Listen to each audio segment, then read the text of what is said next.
May 7th, regular planning board meetings called to order, 6:32 PM. This to advise that the notice of the time, date, location, and the extent known agenda of the subject meeting was prominently posted in the public place reserved for such or similar announcements on April 22nd, 2025, and transmitted to the Times, the Princeton Packet, and the West Windsor and Plainsboro News on April 22nd, 2025, and filed with the Township Clerk on April 22nd, 2025. Tricia, please call the roll. Yes. Mr. LaBauer. Yes. Maxwell. Here. Mr. Panico. Yes. Mr. Dave. Yes. Ms. Bowery. Yes. Ms. Applegate. Councilman Richardson. Mayor Martin. Yes. Vice Chairman Wilson. Here. Here. Thank you.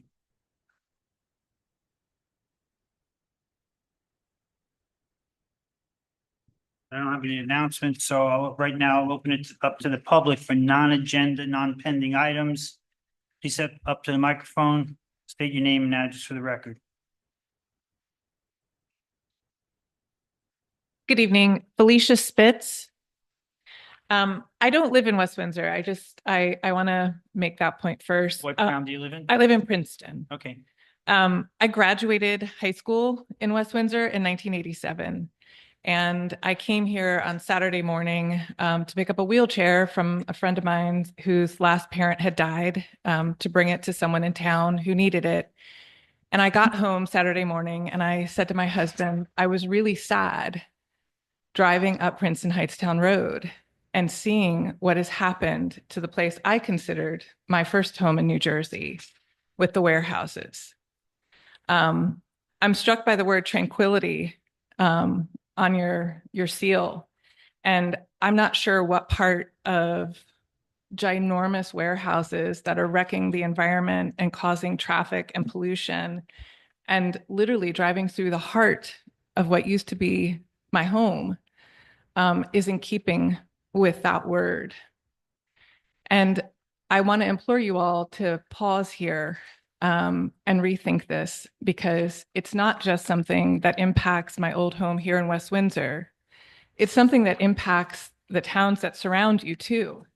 So your work here tonight is not just about the residents of West Windsor and how they'll be impacted, but we're all part of this community. And I just want to leave with, there's an old Turkish proverb that says, no matter how far you've gone down the wrong road, you can always turn back. Thank you. thank you.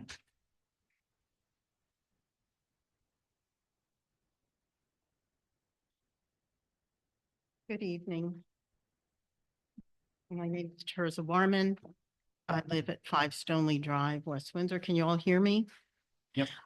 We're coming up to almost the 3rd year anniversary of Planning Board's approval of Bridgepoint West Windsor LLC.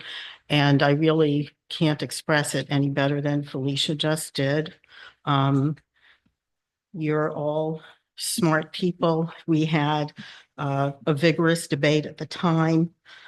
There's new information which I shared with Sam just about a month ago. There's pending litigation from the Watershed Institute against this site, and the court that is now in the hands of ZMP. There is evidence, photographic evidence, which they share, showing that the builder apparently disturbed the site, removed trees from the site. And these are aerial photos. Sam said he would share it with all of you. I know you're very busy. Sam is busy. If you haven't seen it, I'm happy to make it available. It is now, as I said, in the hands of DEP. And I think, given the fact that there are no other approvals except for the West Windsor Planning Board, I raise this because I think it is still timely for the Planning Board to revisit what is happening at the site. So recall that your approval was under 1999 flood maps. There are now flood maps in 2023. And they should apply to this site because they reflect the real-time flooding, which everyone knows happens and is at greater risk of happening today. And recall that I can still see the list of permitted uses for commercial developments that were not warehouse. That essentially that we're talking about that were one of the venues. And you know, good space, as Princeton did just recently within the last like a mile or two away. In the frame of this application. I would also urge you to think about what I understand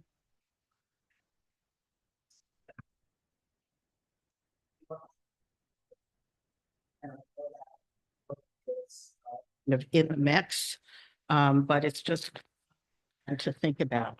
There is an incident number from DEP for the tree clearing that appears to occur before there were any permits approved.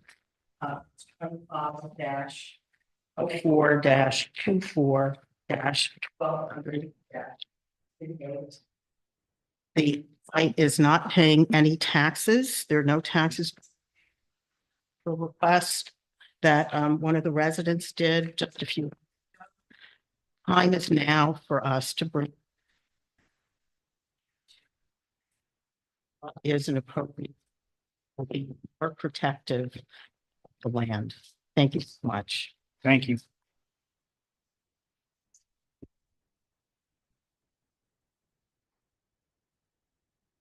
Andrea Mandel, 46 Ellsworth Drive, West Windsor, New Jersey. I'm also the president of the West Windsor Township Council, and I'm speaking as president of the council right now. I just wanted to let the planning board know that there has been a complete streets resolution that was passed. I think it's a 2010, if I get it correctly, which we have been under since then, referring to a complete streets policy, and that we had a meeting, our last meeting on Monday, we discussed a new complete and green streets policy that we've been working on with administration. That policy will be further discussed at the Environmental Commission meeting on Thursday night. And then we expect with any modifications, that it'll be a resolution that will be voted on probably in the next May meeting with Township Council. This isn't something that is reviewed by Planning Board. It's not an ordinance, it's a resolution. But I do want to make the Planning Board aware that we are looking at a new improved, which is now going to be not only a complete streets, but a complete and green streets policy. And that will, once that is passed, that will be coming to the Planning Board as something that they will be using as when looking at applications. Thank you.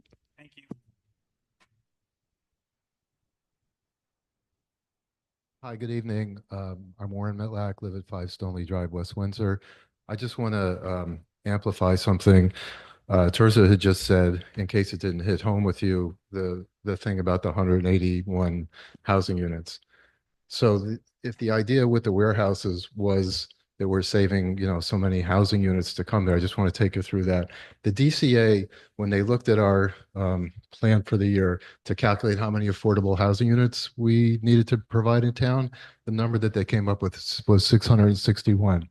The town went and hired Burgess Associates and realized that part of how they calculated the number was they looked at the warehouse land and considered it developable land. And that's how they came up with the 661. So Burgess Associates, corrected that, pointed out that that was no longer developable land because of the warehouses. And after, going back and forth on some other properties in town, came up with a number of 480. So if you look at the difference between 480 and 661, that is the number, the way I look at it anyways, that is we saved by taking that land off of the developable land books. Thank you. Thank you.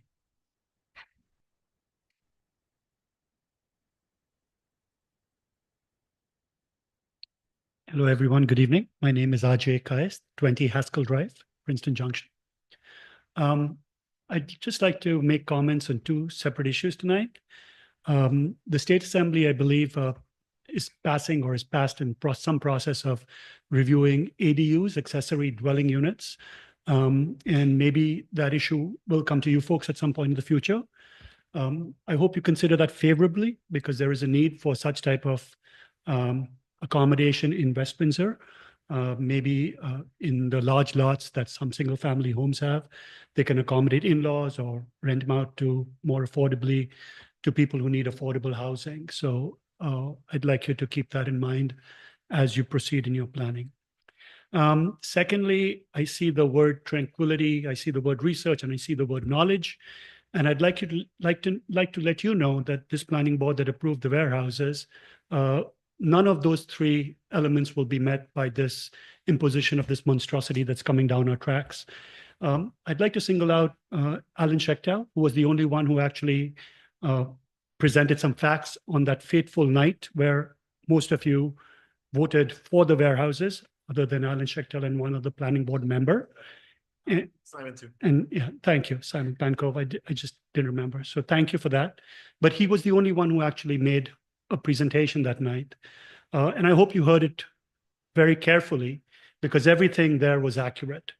And I'm not sure why you voted yes at that time, but you've had, so in my mind, that's a big fail for the community, fail for the residents who live near, especially, but also for the larger neighborhood. So that's a big F. The second F is the issue of the new flood maps that this planning board has done absolutely nothing to make sure that the developer complies with them and just has acquiesced to 20 plus year old flood maps. And climate change is real, regardless of what our president might believe. And it's something that will impact us. And we have to be cognizant of that. And so this planning committee and West Windsor Council should be doing everything in its power, actually, to be having to make the developer update their conditions to meet the new flood maps. So I implore you to take a look at that. And then lastly, this whole thing about the developer starting work on the site without meeting the approvals seems to violate the conditions that the planning board approved. So if the watershed report is accurate and you see the exhibits that have been provided by Terza, then this planning board should take action to prevent that. And I would suggest that use that as one of the mechanisms to try and put a stop to this warehouse. Although, because, there are some members of council who seem to portray one side that, other people are doing all of this stuff. So we don't really need to do anything as a community ourselves to stop it. And I think that's just doublespeak because I'm not clear whether that means the council and the planning board are for the completion of the warehouses or actually are wanting to delay it or stop it.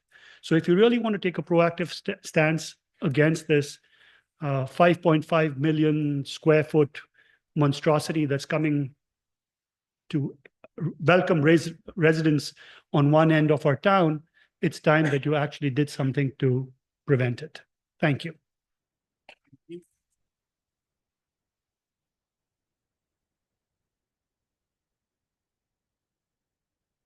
Good evening, Ben Finkelstein, 43 Arnold Drive. Ajay said it nicely. It's 5.5 million square feet. It would be the largest warehouse project in the state of New Jersey, one of the largest in the country. It will put us on a map. I do think it's terrible for the environment and public health, but you all know that, and I'm not here to rehash the same argument, right? You guys want this. You voted for it. It is what it is at this stage. But I am going to ask what you guys intend to do with this information that apparently there's photographic evidence of vegetation cutting and tree cutting before the permits were granted. That seems to me a breaking of the law on behalf of the developer. I don't know if there was a backroom deal or how exactly that happened, if we're allowing developers to build without proper permits now, is that the new protocol? Or are we going to investigate this pretty clear evidence? Or are we just going to pretend it didn't happen? It seems like this is also a pattern. The warehouse, the 400,000 foot warehouse on 571, seems like there was vegetation cutting and tree cutting throughout the spring and summer and part of the fall last year. And then there were a few months where there was no action whatsoever, no development on the land. I'm wondering if something similar happened. There was some sort of, hey, yeah, it's okay. If you do it, we expect the permits to come. You can start clearing the land. I don't know if you guys noticed, you guys certainly noticed the development along 571. Was there vegetation and land clearing, and were there actions taken by the developer without the permits in that case? Because it appears that if it happened with the warehouse on 571, and then again with the 650 acre property along Clarksville and Quaker Bridge, then if it happened twice, that would be a pattern. And I would just encourage this body to investigate, especially now that there's pretty clear evidence that this has happened at least once, and from the naked eye, the untrained naked eye, twice. Thank you for your time.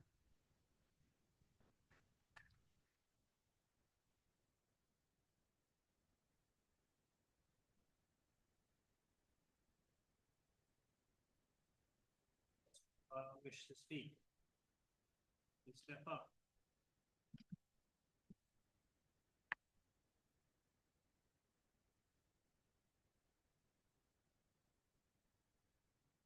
Hi, Mike Deverell, 91 Pendle Isle Road. A lot has been said that I completely agree with. Not going to rehash that. There is one thing that I think is sort of at the heart of what makes me uncomfortable about this entire thing, which is the sort of trust that we've had in this developer to do the right thing for our community, and the sort of deference that we've had towards them, and that this will be a good thing for our community. And so we should just let them do what they want to do. We want, like, oh, they want to build more, they want to build 7 warehouses with 5.5 million square feet. Sure, sounds good. They want to have 900 truck bays instead of the 100 some odd that would normally be zoned for there. Sure, okay.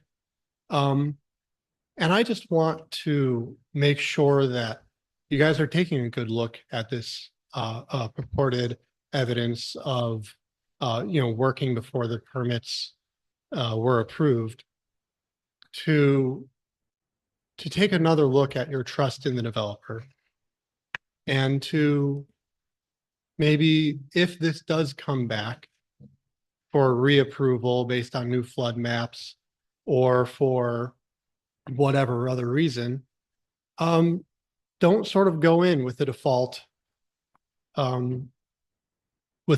view that whatever you say they're going to follow, to the spirit of what you say, rather than maybe just to the letter of what you say, if they even follow it to the letter of what you say. So that's basically it. Just, I'm asking as a resident, don't trust these guys as much as you have.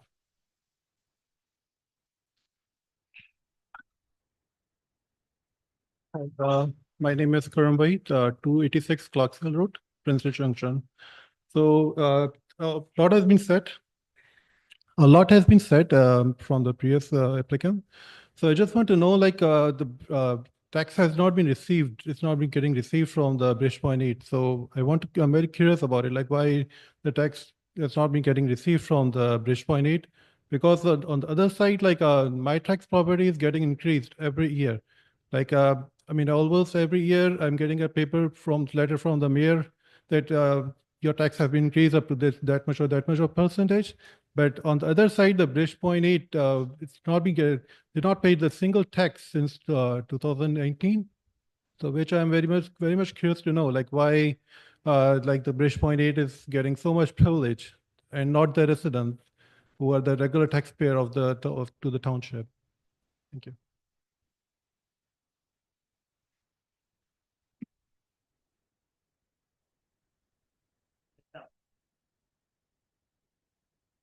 Okay, seeing none.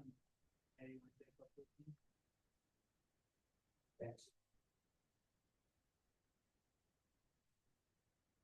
Thank you very much.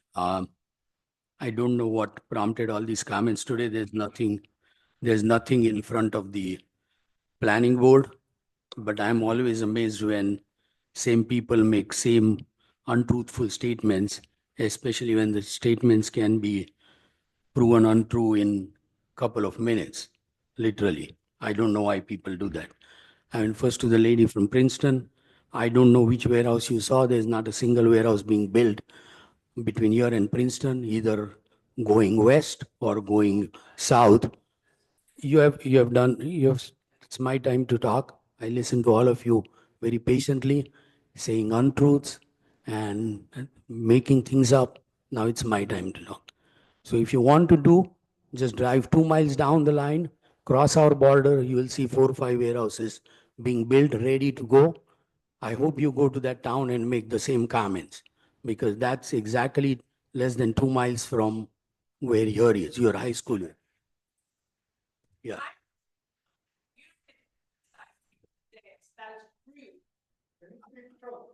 Ma'am, I am comment.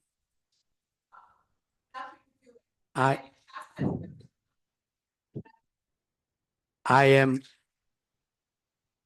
am entitled to comments as you were entitled to comments. I did not interrupt you. So I hope you will give me the same courtesy and not interrupt me. It's rude to interrupt me when I am responding to your comment. You came from Princeton to make comments. I have to set the record straight. Second thing, people are saying taxes are not paid. I have no clue why they can make that statement and how they can make that statement. And I'll just give a tax lesson for everybody a little later. But I checked with the tax assessor. That property is not owned by Bridgepoint 8. That property is owned by Atlantic Realty. So the taxes are paid by Atlantic Realty. And in 2024, Atlantic Realty paid $3,557,355 in taxes. And in 2020, that was almost 1.4 million more than in 2023. And they paid more because we challenged their assessments on the apartments. They own the apartments across the street too, Princeton Terrace. So all taxes have been paid on every property, and I have no clue why people are claiming. Regarding the JDN property, the JDN property paid a taxes of $532 in 2023 because it was considered a farmland. In 2024, they paid a taxes of $537,141. That's almost 1,000 times more. Not only that, but they paid a rollback taxes of $1,561,540. And that's why your municipal taxes have not increased in 7 years. In addition to that, they also paid $1,027,555.48 in affordable housing fee. We have already collected 50% of that, $513,777.74, August 15th of last year. And we will complete the rest of the fee when they complete in October or November. Their estimated tax bill will be $1.3 million when they finish in roughly October or November of 2023. So I have no clue why people claim that taxes are not paid, or where they get that information, and they confidently make absolutely false information. And these are the taxes that help us to help with the affordable housing. Because the affordable housing fee was paid, that fund is used to help people living in affordable housing by giving them either paying for their HVAC or other improvements, or we also give credit to even affordable housing as three categories: low, moderate, and very low. We do give credit to very low people living in very low housing. We give them rental credit. So these fees are used to help people living in affordable housing. The second question about the trees being taken down, this, that. The planning board approval said that they cannot pull a permit until the link to Route 1 is made, and they have kept that permit. What they had done was done, whatever was done on that property was done even before they came to the planning board for approval. Any person in this township can get a demolition permit and demolish whatever structure they have on the property. So if you want to build take down your house and build bigger house, which is happening in West Windsor, you can take a demolition permit, pay the fees, and you can find out they paid every fees to demolish the properties. And that was done even before. Since the planning board approval has been done, they have not pulled a single permit. They have kept with every condition of the planning board approval. So again, I have no clue why people are saying they are doing this. That's absolute falsehood.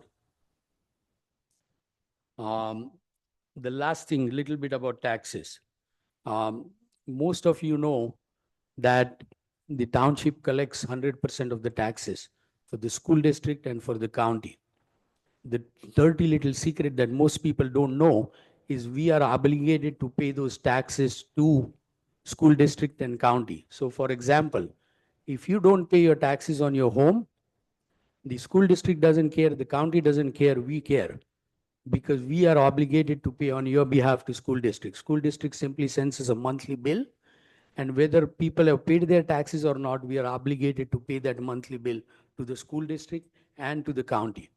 So out of the 15% that the township collects, we are responsible for a remaining 85%. So we are very vigilant to make sure every person pays taxes. Our collection rate as it is without any effort is over 99% because of the demographics, and I'm thankful for that. But unfortunately, if anyone doesn't pay taxes, or if in this case Atlantic Realty doesn't pay taxes, we just auction off the taxes. So every quarter or once a year, we auction off the taxes. So if any of you think they have not paid taxes, go to auction, buy that property pennies on a dollar, and then you can put park, you can put open space, you can put whatever you want there, right? So if they have not paid taxes, you have every right to buy that property. So I'm surprised that people are spreading false information. They are not paying taxes, as I gave you numbers, and I have a printed sheet. You can take that from me if you want. They have all paid taxes, and we are very vigilant to make sure everybody pays taxes. Otherwise, I have to pay outside township pocket to county and state their share of taxes. So I think those were the questions asked. Yeah. Thank you very much. Yeah, I just want to add that this property is still in litigation, and it's being litigated in court, so there's limited things we can say about what's going on. Would you like to come up and say? Thank you. Sure. Thank you, Michael. I appreciate it. Just a point of information. And again, we've all known each other for years, okay? So we're having a conversation. The person who did the Oprah search, and I can provide the documents, was on the lot and block number for this site. And it shows, I understand Atlantic Realty owns other property, including the Avalon Bay site. So I'm just talking about this site.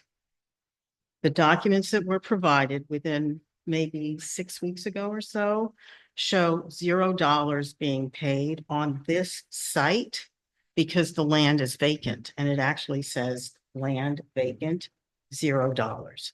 So I'm not talking about the taxes that may have been paid on other properties. That's all. Okay, so I appreciate your listening to us, and we are serious in our request that at the very least you look at the 2023 flood maps because nothing has been built on the site yet. I am aware of the litigation. The litigation, though, brought by the Watershed Institute, the township is not a party to. So, again, thank you so much for your consideration, and I will send you the documents that were provided by the township with regard to the tax liability. Thank you. Yeah, I mean, you come and call friends, you should check 3 times before you knowingly post false information on social media and knowingly get people excited by saying things that are absolutely untrue. They are absolutely untrue. There's no other way of saying it. Okay. And then the other thing that both you and your husband came and said, you have no idea what our affordable housing number is. The number that DCA gave us was 661. You don't know what our number is. We haven't disclosed our number. We haven't gone to the court with our number. Sir, you don't know what the process is. When we disclose our number, you will know what how much our number is reduced because of this property was taken out of circulation. And let's say the argument's sake, it's 200 houses reduced. You have to multiply it by 4 times because that's 800. 200 corresponds to 800 houses. So 800 houses reduced. And when you get your tax bill, you will see that school taxes are going up 5.3%. County taxes are going to go up similarly. People complain about taxes going up. That's not our taxes. The school taxes go up because of all the kids that are contributed by affordable housing and other housing coming in town. And that's what I'm trying to mitigate and avoid. So it's affordable for people to live in West Windsor. That's real affordable housing policy, to not drive people out because your taxes are out of control. I'm just gonna say a couple things and we'll move on. Number one, vacant land still gets taxed. Okay? Vacant land gets taxed. You take a house, maybe the house is considered improvements, and so the taxes are higher. You remove that house, you now have a vacant lot, you still pay taxes on it, right? The land, you still pay taxes on it. So I don't know why you think that just because it said vacant, there's no taxes being paid. That's number one. The second thing I want to address is that the indication that possibly quote unquote backroom deals. There's no backroom deals.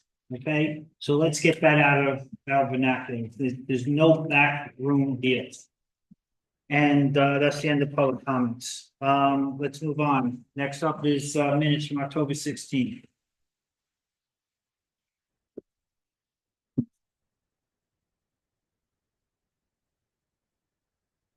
Anybody have any changes, amendments to the minutes from October 16th?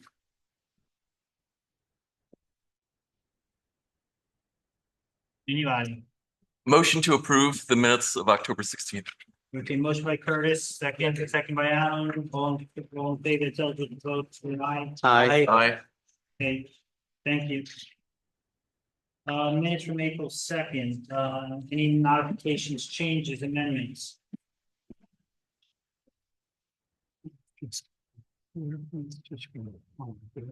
Okay, got it. On the previous one too, the 16th. Okay. Okay, any, before we vote, Trish, just, Jerry's law firm, the name is now changed to Muller and Bailey. Right. Baillie. Yep. Baillie. Martine. You know, it's a new partner, Okay, so it's Mother Bailey, Valley. Okay. and that should be put on both April 2nd and April 16th. I'll entertain a motion to approve the minutes from April 2nd. Moved by Alan, second by Dennis. Anis. All in favor, tell me to vote, say aye. Aye. Okay, thank you. Okay, moving right along. Do you have a chance we can move now?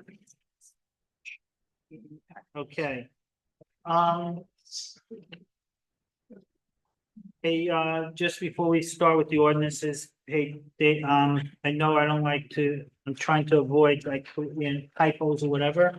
Oh, no. But just really quick, just when you go over the corrections, like the numbering and the subsections like A, B, C. Like for instance, in just really quick, in 2025-03 ordinance, Just give us an example. just an example, and then you can check the rest. Also, there's no page numbers. Can you Right. Put page numbers on there. Mm-hmm. So it's gonna be number 6. Right? And then number 7's crossed out. Mhm.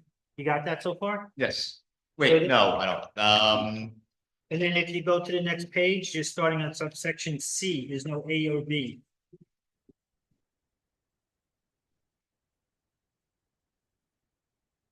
Wait, I'm sorry. Let me turn this mic. Okay. We're talking about Ordinance number- 2025-03. Yes. Number 6, a traffic sign is put in conformity to the requirements of 200-991U of part 3. You see that, number 6, bracketed 6? Hold on, I'm getting It's there. 3 pages from the end. Yeah, if you go to, I have, I found it.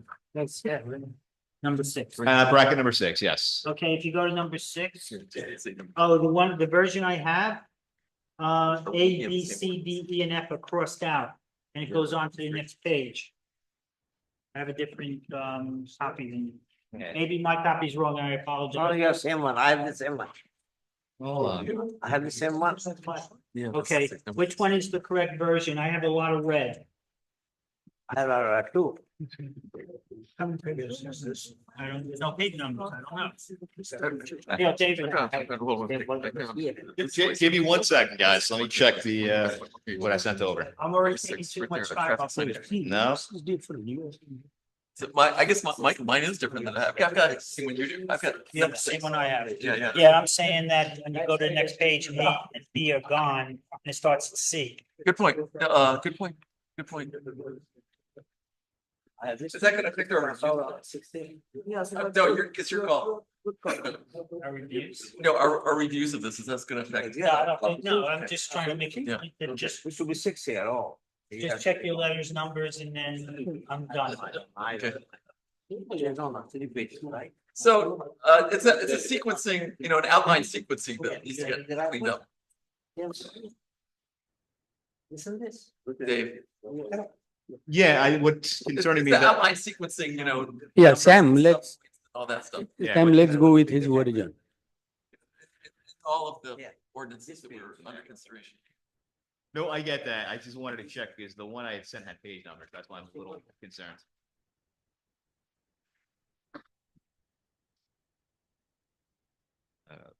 I want to make sure there's that formatting issue. Under number 6, number 7 is crossed out, and A, B through F is crossed out. Is that the wrong one? Yeah, that's the wrong one. No, everybody has your version, that's right. I'm looking at the one that was in my packet. That's what I got. I printed mine out at home. Oh. You can have mine. No, I don't need it, I just want to make sure that it's the correct sequencing of the outline. Physical copies. You have both of physical copies. I get it. I understand. Let me see if it's correct. The ordinances the ordinances that were sent to everyone are what I received from the clerk's office. I get the ordinance from Dave, then they get sent up to the clerk's office. So whatever changes are made were made in the clerk's office. So if Dave sent it up with numbers and I got it back from the clerk without the numbers, it's something from the clerk's office that eliminated the numbers. Sam, this is the one you gave me. I mean, this is the one in the packet. I didn't print it. I just got it from the packet, and this is the correct one. This is the correct one.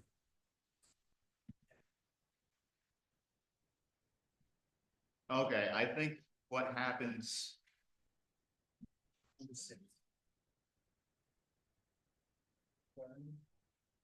Oh, no, not that 6. He's talking about this. Okay, no, I see what's happening. That's not a typo. So. Yeah. I don't have these crossed out, but it's on the next page, there's no A, B's, all these across.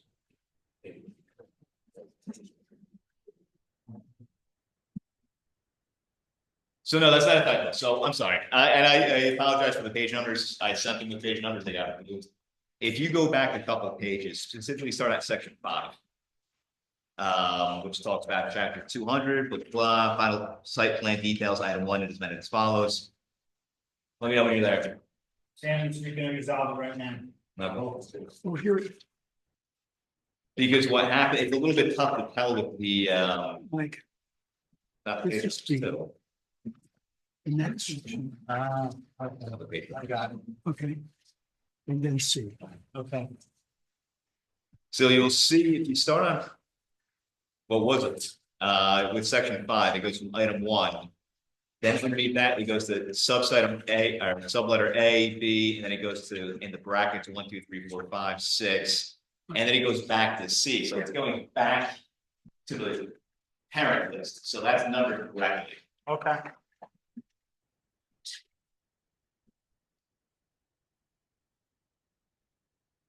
Let me see what's going on. Yeah. It's correct, it's correct. Oh, it is. Yeah, it's correct. It's correct. Yeah. It's just a little confusing. Without the Sorry. paper. Sorry, was a fuss. No, no, no. No, but Simon, in the footnote, we should put a draft and date, because this thing has happened second. Sam, you remember we passed a wrong ordinance for Avalon? And we realized after the council meeting, and we had to go back and redo that. So the same thing happened, so way back. I think before David was here, so we should just put in the footnote, we should put version number. Yes, With that bracket. when it was sent over, it had a header on top. Bracket, but this has an A, B, and C. But then there's another, so C's B, D, E. Yeah, it's a continuation. It's so the It's still brackets, confusing. the number of brackets that you see there are within Yeah, It's because. B, and it goes back to C. yeah, yeah, got it. And when it was set up, we did have a watermark that had a draft on it, and have a revision date on it, but it was introduced to the council, that was all. Okay. I guess when you remove all the red and you can just. I don't think that's too good for now. The crux of my interjection was to like just check like your letter, outline and numbering and whatever. Yeah, I know because of the correction, it's a red line version, it's, but, and there's no page numbers, so. We need page numbers, when we sent it over, it had page numbers. okay, So okay, rough I start didn't, to the night, guys. anybody have any issues with, And just to refresh everybody's memory on Yeah. this is ordinance 2025-03 and 2025-04. We had a meeting about this about a month or month and a half ago, where we went over these drafts, updating our checklist orders requirements. And the reason that we're doing this is, a couple of reasons why. One, it has been updated for several years, so it's just in need of cleaning up, removing redundancies, cleaning up the language. The second thing is we're getting more applications in. We want to make sure that we have sufficient information so that you, the board, the public, as well as the applicant knows exactly what they need to see for an application, or if they think that they don't need to provide it, have a good reason for not providing it. So this is really cleanup work, and it's also just checking and making sure that we're having the adequate information provided to the board that you guys need to make a decision. So we had that meeting about a month or two ago. We discussed potential changes to the ordinance. We incorporated those. And then what you see before you tonight are those revised ordinances.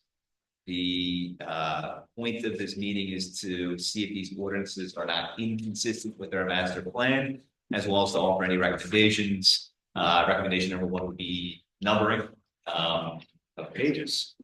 And that's essentially our task for tonight.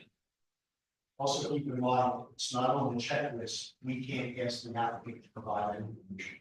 We can ask, but there's no legal reason for that to happen, because we want to make sure everything's on the checklist, especially after we've got the housing plans and so that. Wait a second. So if we inadvertently leave something off and maybe it's significant, they're not required to do it? We can ask them. Yeah, not for completeness purposes, but if not for completeness purposes, that's absolutely correct. If during the hearing, though, there's some information that we need, whether it's on the checklist or not, I think we have the right to request it of them.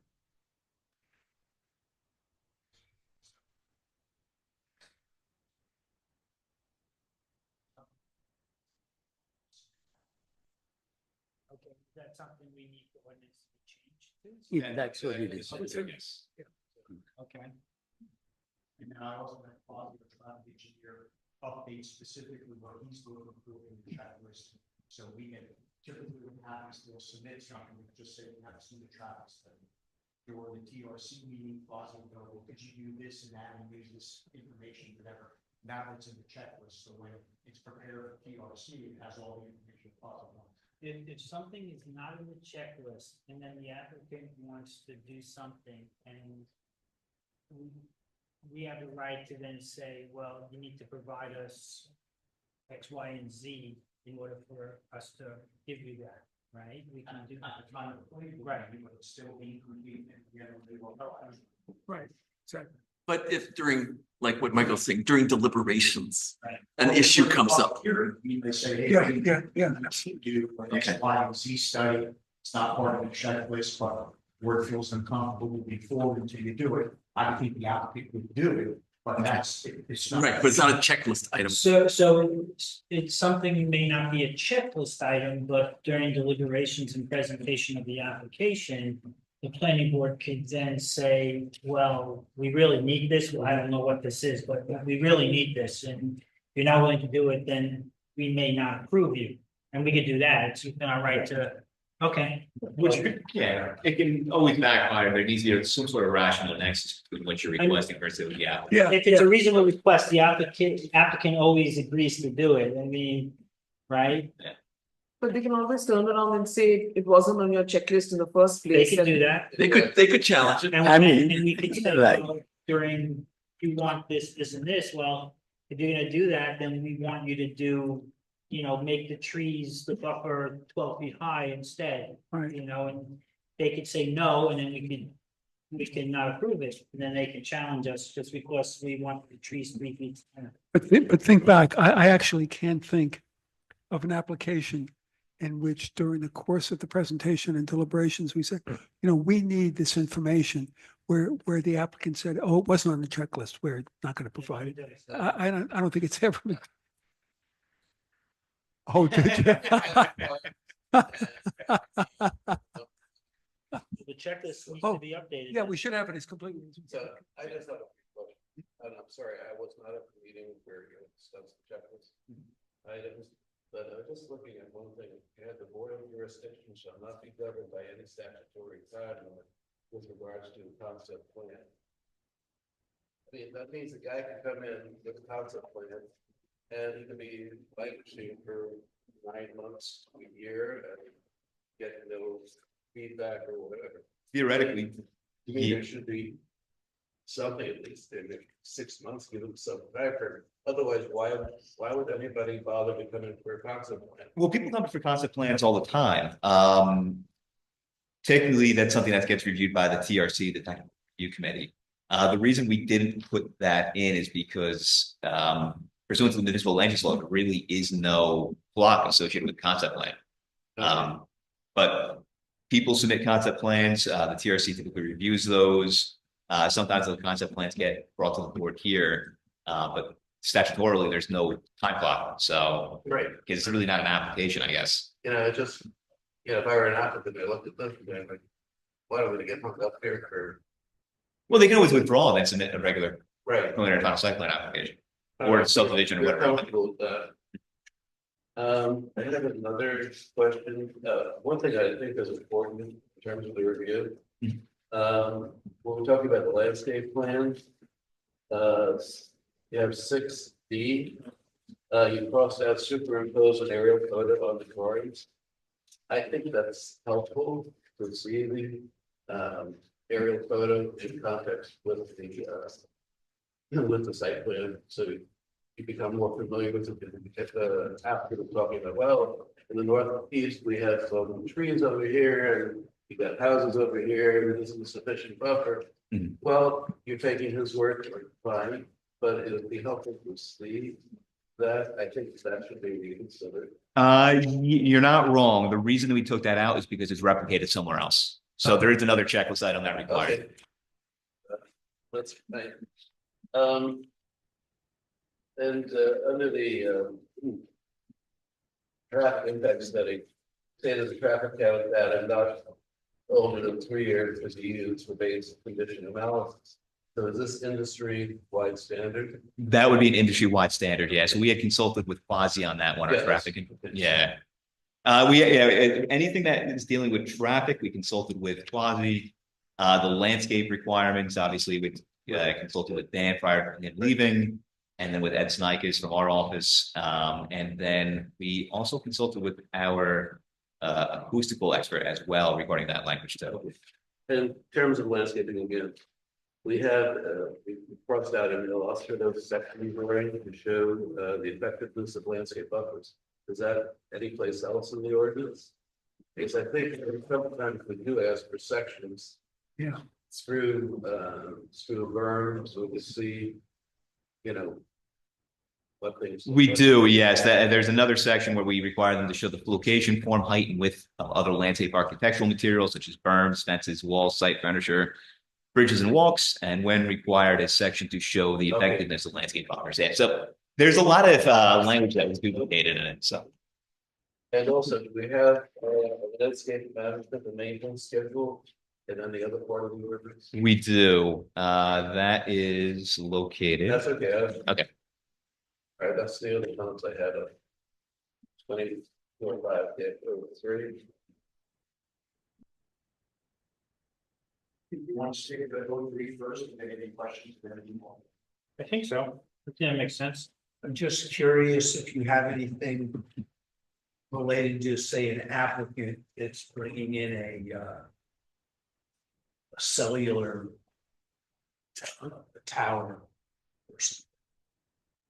The reason I ask that is, we have a contractor that comes in who is one of our professionals that gives a opinion as to whether the applicant is correct on various RF stuff. When we had a rush of the applications not being specific, some will have its own consultant use for applicants. Okay, because I know that we've had AT&T here and some other company here in the past. And also the law was changed a number of years ago, so if someone wants to switch out antenna or put more equipment in at the bottom, as long as it doesn't exceed what the requirement is for being then it's just a application. But if there is a new application for, say, somebody wants to build a new tower or something like that, we do have supplemental regulations outside of the checklist ordinance, dealing specifically with wireless communication facilities, and it goes through what you need to provide, visual impact, the needs analysis, alternative site analysis, all those things. Okay, it's just, since it's not here. Yeah. I'm asking, that's why I'm asking. Yep, they're not fun applications to sit through. And, I also understand that the SCC has jurisdiction as opposed to a local planning board. They're tough applications to deal with at a local level. So I'm eligible for zoning boards to get those applications. Oh, okay. Well, the zoning board did have PSCNG with the monopoles, Oh, I remember that. The trellis towers with the monopoles. That was a zoning application. That was height change. an annoying application review. A lot of block and lot numbers on that one. Right. Those things. And we were just one township along the whole string of central New Jersey to review it. Yeah. That was the zoning, it was I zoning think- because of the height. Yeah, conditional use variance. Yeah. Because I remember we had one on I thought that- Rabbit Hill Road. And we also had one on, what's that, no, South Mill Road. Those were. So. Yeah. Yeah. Yeah, that one, there were three of them. Well, we have restrictions on cell phone towers that can only be put on existing structures, right? That's why it's looking at them.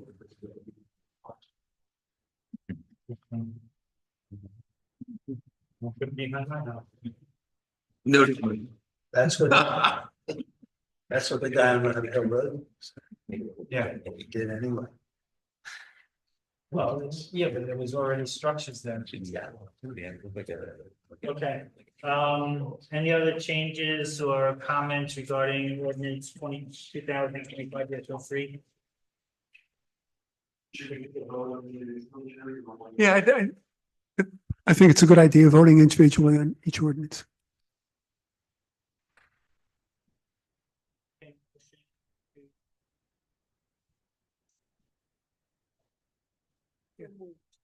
So is it, we're approving the ordinance or we Yeah. approving to pass it on to the Yeah. council for Approving to pass it back to- Yeah, we're recommend.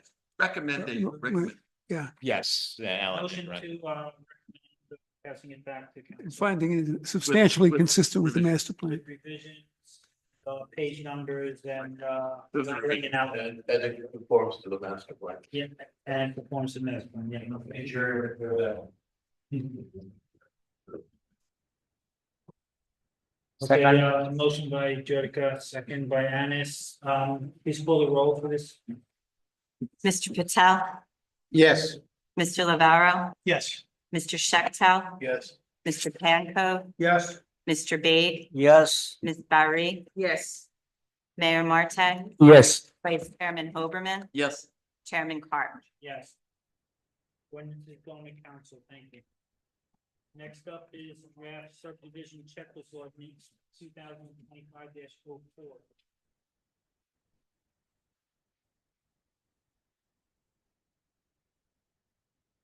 So this is very much like the site plan ordinance checklist, but dealing with subdivision specifically. Again, for the same reason we discussed, our old checklist is a little out of date. We want to make sure that we're providing enough information for the board, the public, and also applicants too, that they know what they need to submit, how they need to submit it, and that everybody's working on the same page. So we went through, updated the checklist ordinance in conjunction with your engineer, landscape architect, traffic consultant, and acoustical consultant as well. And again, my apologies for no page numbers. I will check for quality each. Okay. Anybody have any comments, changes?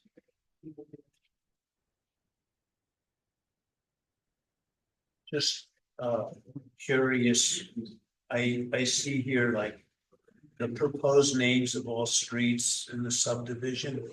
Will be approved by the township engineer in coordination with police, fire, emergency services and the post office. What about street numbers, or is that? That's part of the street names and. Okay, but it doesn't specifically say numbers. But Another section will. Number 10. Oh, okay. Oh, number 10. Oh, that's block and lot. Yeah, I block. thought that had to do with tax lots. Yeah, number 10 is tax lots. There's another section of the provision or ordinance that deals with like address number. Okay, there is. Okay. Just curious. The block and lot number is just the tax map, it's not the. Exactly. Yeah, that would be like block 10101, lot 7, which I'm assuming might be a block. It probably is, right?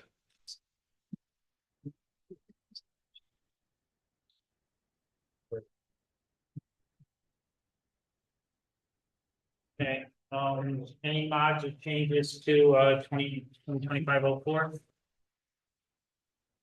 Hearing none, I'll entertain a motion to recommend this ordinance with page numbers then be forwarded to council. I'll make the motion.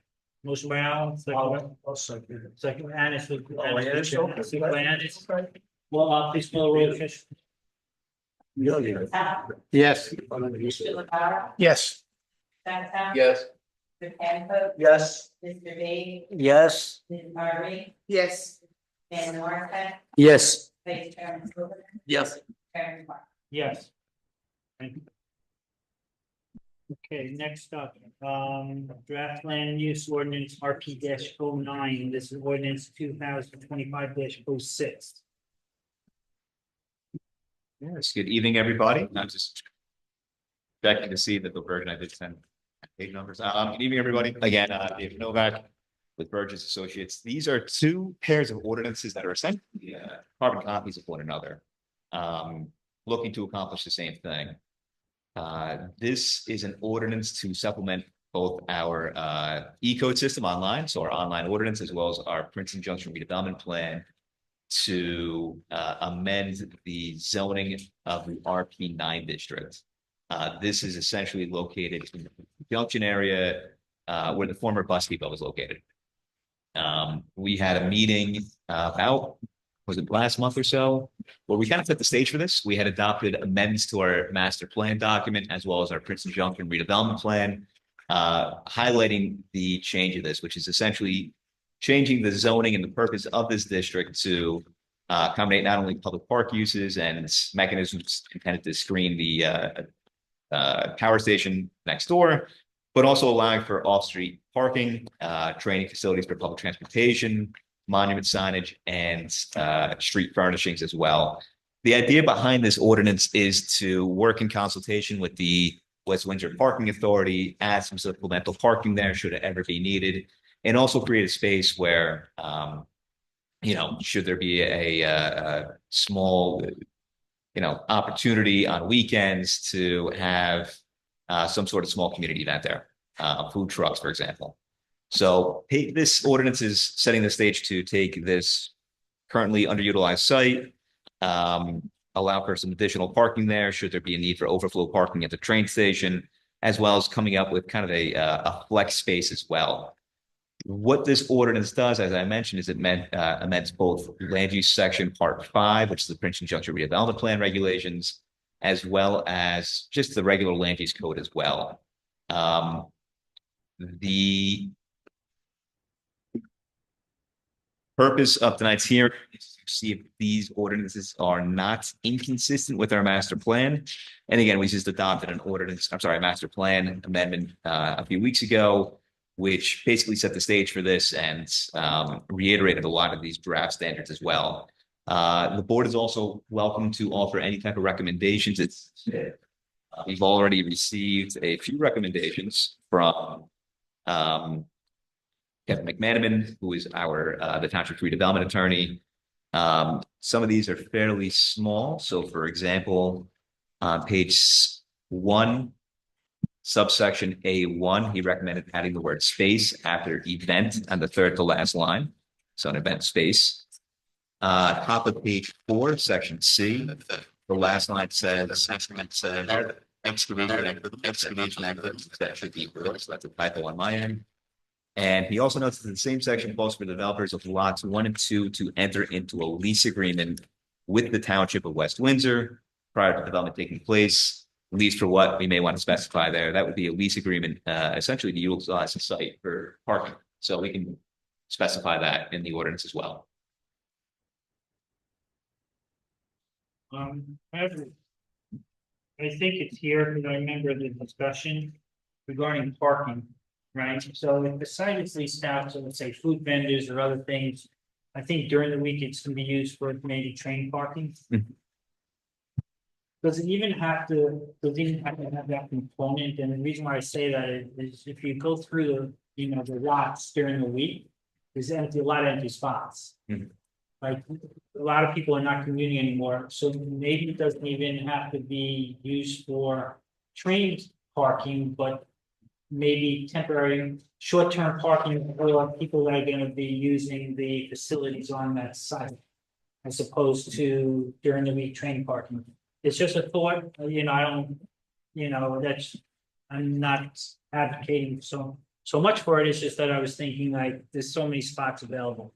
It's almost talking about overflow parking for the rest of the corridor there. For shopping or? For shopping, yeah, so not the train, not park, get there 8 o'clock in the morning and park all day, but go there and walk around in the shops. That, I mean, that's what I would expect, so 2 hour limit or 1 hour limit or something to that effect. I just don't, I don't want people going there because it's, convenient, close to the house, and is it gonna be free, I guess, right? Well, actually, the rule goes here, the town has a lease agreement, or we talking authority on the use of that township property, so we can have it, we can explain what the parking authority planning works. Okay, fine. Andy Lupo, 47 San Marcos Street, Chairman of West Windsor Parking Authority. Andy, I'm going to swear you in. If you raise your right hand, do you swear or affirm that testimony you're about to give be the truth? I do. So sworn or affirmed. Could you please state your full name and spell your last name? Andy Lupo, Lupo, 47 San Marcos Street, Princeton Junction, and I'm the Chairman of the West Windsor Parking Authority. So our intention here was to, first thing as a long-term resident, was to try to figure out how to clean up that site. And in the parking board, we thought this could be an opportunity to remove the bus garage, remove the tank that's buried there. It's contaminated soil. We would cap it, much like you all know we did with Upper Vaughan, and we had success doing that. We thought this would be an opportunity to put parking in.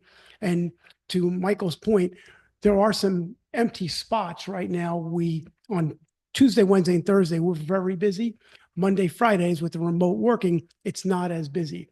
We're also believing that with the additional housing that's going up by the Transit Village and other developments in town, there may be more of a push for spaces again. So we wanted to get out in front of that. And we thought this would be a good way of also providing, especially on weekends, you talked about food trucks, different types of community events that we could think of. We did some food trucks in where the farmers market is a few years ago. We like to encourage that again. And on weekends, we would thought that would be free parking for residents or anyone to come by, visit the neighborhood, walk around as the downtown is further developed. During the week, we do envision having permit parking or daily parking there, but it would really be more of an overflow. People would prefer to park in the Wallace permit lot or the Wallace daily lot because it's closer. Right now, we have an agreement with Princeton, who's using Upper Vaughan for their construction workers. So we do have some needs for people on this side of the track to gain additional spaces. So we thought this would solve a few issues, clean up the unsightly place that we've had for a long time, utilize it, repurpose it, which would be better for the community, and also give us the opportunity to have more parking available as needed. In the meantime, as an event presents itself, we would open that up to the public. We've been working very closely with the township on getting this to this point. We still have a few hurdles to get through, but we think this is in our best interest as a parking authority to put more spaces, to have them readily available. Question, so let's say there was an event, would then like signs, maybe temporary signs go up to say, no transit parking today, to do an event or something? Yeah, so we have enforcement people on site as well, and they patrol the lots daily right now, including weekends. The events, as of today, we envision those would be taking place on weekends. Weekends, it's really less busy in the lots. People go in for plays or for dinners, but that's why we offer free parking in Wallace permit right now for West Windsor residents. And we've extended those hours to be Friday night to early Monday morning, like 1 o'clock in the morning. So people can use it on the weekend and not worry about it. We would not anticipate any train-related parkers in that lot on a weekend. They'll have pick of their spots in Wallace Permit, or if they're West Windsor residents would go Wallace Permit, or Wallace Daily is going to be available too for out-of-towners. But don't you have issue on the people waiting for the, in cars to receive their commuters? And sometime in yours, It's overflow over there. So This don't is- want to use this one for that overflow? We've talked about that too, just like airport parking where they have the cell phone lot. Yes, yes. We thought that would be a good idea. Our West Windsor residents are not happy about waiting anywhere other than right where they want to wait. And unless we have a police officer, because our enforcement officers cannot engage with a moving vehicle. We can only deal with ticketing someone who's parked. Someone who's waiting is not considered parked. So we can try to shoo them away, but we have no real enforcement. But the thought was to say, wait I there. was waiting on Philadelphia Airport. I got the ticket. No, but it's something we've been thinking about trying to, because we know the circle's a problem and the police have been gracious enough to come by when they can, but realistically, it's an everyday thing during rush hour. There's just not a lot of places. We even put waiting spots in Wallace Daily, in Wallace Permit, but that's a little bit of a walk. So, it's good for you, but it's not good for me. I need to pick them up right here. And that's why you'll see people, they won't even pull to the side. They'll just stop and they'll wait right there. And as much as we can, we move them, but Yeah, that's they want, not going to they go want away. to walk only on treadmill, not on the road. No, right. Planning on demolishing the new wall and remediating everything on that property. How many parking spaces do you anticipate there being? Unfortunately, we'll only get about 35 spaces because Amtrak has an access right because they have a training facility behind our bus garage there. But we've worked something out with them where what they're currently using as of an access point, they'll have another route in, but it won't take as much space. So they've agreed to that. So that's helpful for us, but we'll only capture somewhere in the 30s, but it will clearly clean the area up. And we also have the idea of a pocket park with a couple of tables, maybe a future pavilion that if someone wants to go and grab a sub, they can come sit out there by the park. So that's the plan right now. We still have a couple of things to get through. We're going through the event. Once this gets done, then we're going to be going through the process to RFP it out for the demolition of the building, the removal of the tank, and the soil remediation. That's first step. Second step would be the construction. In TRC, that's separate. Once the ordinance is adopted on council, they have signed it, and it is later effective. Market authority then consider an engineer plan as a courtesy to this board. So this board will have engineered site plan as a courtesy, which is like a school district. So you can offer comments and you can accept them or not, but it will come back from the board. Yeah. And a lot of the comments that the board has offered, we've communicated to them through those TRC meetings. So questions regarding circulation, queuing, landscaping of the nearby facility, those have all been brought up. So I was wondering, did you put that in place? it's already in there as one of the purposes of the district, or one of the permitted uses of the district. In terms of basically screening against. That's actually remains as one of the principal permitted uses there. And we did share those comments as well as some of the photographs you provided as well. Yep. Yeah, we're trying to work with Amtrak on the screening because it's their fence and the fence is in rough shape. So we've offered to help repair that fence, but it's Amtrak. That's not Jersey Transit is an animal. Amtrak is nationwide, but they've been receptive right now. It's just a matter of getting someone to sign off. Exactly, right. And to us, it's a reasonable fee to clean it up because it's a site that people see every day. and we go by, we can't do anything about the high wires, but just looking at it, you're like, no, this shouldn't be how the opening of West Windsor appears to people. We're doing a nice job downtown. We did a nice job with the PNC, even though people still want to lick it. They did a nice job with PNC Bank there. We'd like to see this corner cleaned up as well. After it's built, if it's determined that no one's using any of the parking or very little bit of it, well, can it maybe get repurposed, you think? Well, we will have a lease agreement with the township because like with Upper Vaughan, we don't, parking authority does not own that. We own Wallace Permit and we own Lower Vaughan. We will work with the township to see what other venues could be utilizing the space. If it's empty, first, if it's empty spaces, that will still look better than what's there. But we're open. It's, you know, we're part of the community. So we're open with anything we can do to improve it. Since you're talking Amtrak, can you ask them if they can do a little cleanup of their own property? Oh my God, it's a challenge. We've had some, I've been doing this for a couple of decades, and in the last 6-7 months, we've actually had more progress with them than we've had in 15 years. Back when we used to have the clocker service, it was much better communication. Now there's some people there that we have names, they're responsive, so it steps in the right direction.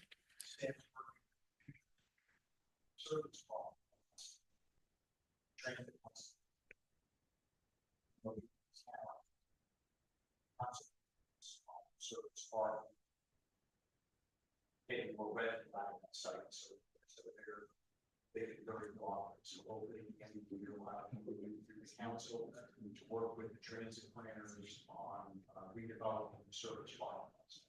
And also the Vaughan Drive extension, Avalon Middle, it's open part of the mayor, the first part.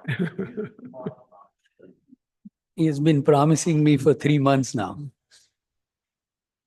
Yeah, the parking authority made the connection with that extension. Yeah. But right Look, now, thanks to parking authority, actually, they were doing the parking lot there and they made the connection. There was a little gap, maybe 2-inch gap between one drive and the parking lot. So as a part of their parking lot project, they agreed to make the connection. So as soon as they remove the barrier, you can start drive through. I mean, I drove through before they put the barriers, but as soon as the barriers are lifted, we can drive through.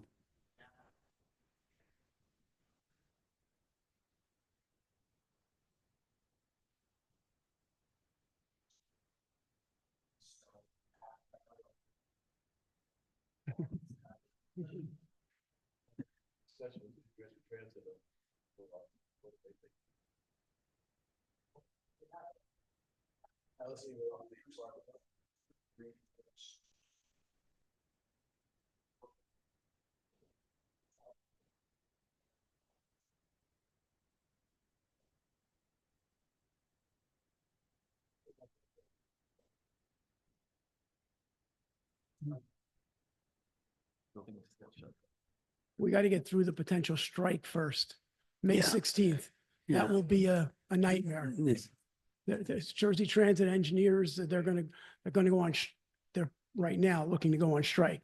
And there's a big gap. So this could be a big problem for any commuters. If they do that, Jersey Transit, like buses for train stations? Yes, so they will have numerous buses at Hamilton because they feel they have a better queuing area for the buses. We're working with them to try to have some buses here as well. But they recognize that a bus in our area, once it leaves the station, has a long way to go to get on a highway. Where in Hamilton, they can get on a highway very quickly. So they prefer to use Hamilton for that. We're working with them right now on this. But this will be a problem for commuters because we're not optimistic right now based on everything we can hear. This Friday, right? The 16th. Okay. 16th at, I think it's 12:01. So, and they've described it, if you're on a train at 12:01, they'll tell you the next stop is the last stop. So don't work late that day. No. So don't go on the train on the 16th. Yeah. I would avoid it. I would do that remote work from home. Or you better know how to drive it. Yeah. Any other questions or? What did you say about, Princeton renting Warren Drive?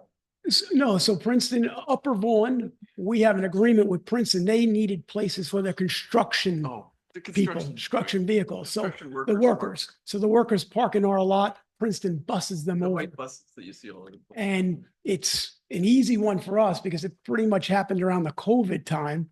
We were struggling because people weren't going in. Princeton needed spaces. We worked it out with them where we were able to lease them spaces for, a time period. And that's been very good for all of us right now. And it hasn't hindered our ability to have people park. So we're still good. Lower Vaughan still has some room, but Wallace Permit is also using some Wallace Daily people right now too. We have signs to let people know where they can park and, what the costs are. We charge a premium on Tuesday, Wednesday, and Thursdays because more people are going in those days. Because I know Princeton University had the contractors parking on their now late campus. Right. Before, but now. Yeah. Doing construction on their late campus. They need the space. They can't park. Yeah. Oh, Well, that's good. yes. Okay. Great, thank you. Okay. Thank you. Anything else on, 2025-06? I'll entertain a motion to recommend the, ordinance 2025-06 that passed on back to council. So moved. Second. With Okay, the, moved by George, but second by Simon. And with the consistency with the master plan. Yeah. Please put that in. Get it saved. Thank you. Please call roll. Mr. Patel, Yes. Mr. Lavara, Yes. Mr. Shechtel, Yes. Mr. Pancove, Yes. Mr. Babe, Yes. Ms. Barre, yes. Mayor Marte, Yes. Vice Chairman Hoberman. Yes. Chairman Carr. Yeah. Thank you. Next up, draft Princeton Junction redevelopment plan ordinance RP-9, ordinance 2025-07.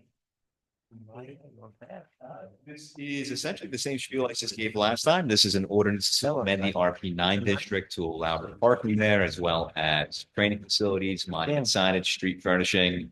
Again, the idea is to enable a way to clean up the site, make it a little bit more productive for overflow parking as well as potentially having events. So very much similar to the last one, same requirements, same regulations. Only difference between the two are where they are located online in our E-coded system. I'm sorry, the only difference, Is where they're located in our E-code system online. okay, one is the redevelopment plan and one is the, Yeah, one amends the redevelopment plan. Exactly. So the one amends the redevelopment plan that'll be posted on the redevelopment section of the website. The other one amends our E-code system, and that would be in the Princeton Junction regulations. Yeah, it's a good system that you guys have because oftentimes we'll prepare a redevelopment plan. It'll almost stand independent of how people codify it online. So that when people go to submit an application, they might not realize there's a redevelopment plan there sometimes. So it's a good system that you have to duplicate it. I know it seems like a lot, but it works out. so there's no, it's similar to the previous one. No text change. No text changes. I'll entertain a motion to recommend moving this back to council with I'll second. that and it's consistent with our master plan. I'll move by Simon, second by Alan. Please call the roll. Yeah, whatever. Reverse. The reverse. Mr. Patel, Mr. Lavara, Yes. Tell raise his hand, he said yes. Mr. Lavara, yes. Mr. Shechtel, Yes. Mr. Pancove, Yes. Mr. Babe, Yes. Ms. Barre, Yes. Mayor Marte, Yes. Vice Chairman Hoberman. Yes. Chairman Carr. Yes.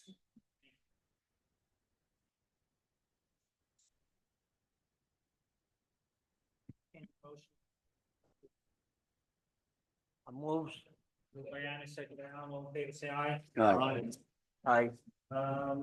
Meeting adjourned.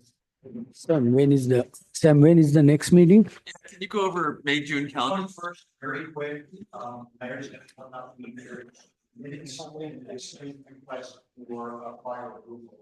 That is it. And then June 4th, we cancer. And then June 18th is the busy. House Ellen. But June 26th, you are asking, special meeting 26th is still there? You asked in your email a special meeting on June 26th. Yeah. So, gonna have to stay late on. Okay. Sheriff's gonna be here. We're adopting housing on the fair share plan. Oh, fair share, they show up. Oh, that's great. But that will draw a lot of people, I imagine. Not. So probably we got third round, there's. And Sam, Any word of adoption. Council.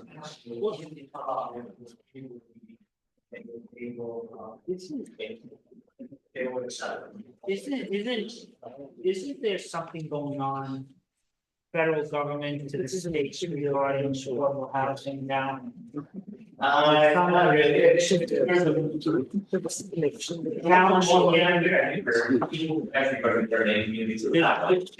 challenging is that It's challenged over and over. yeah, we're having a conversation.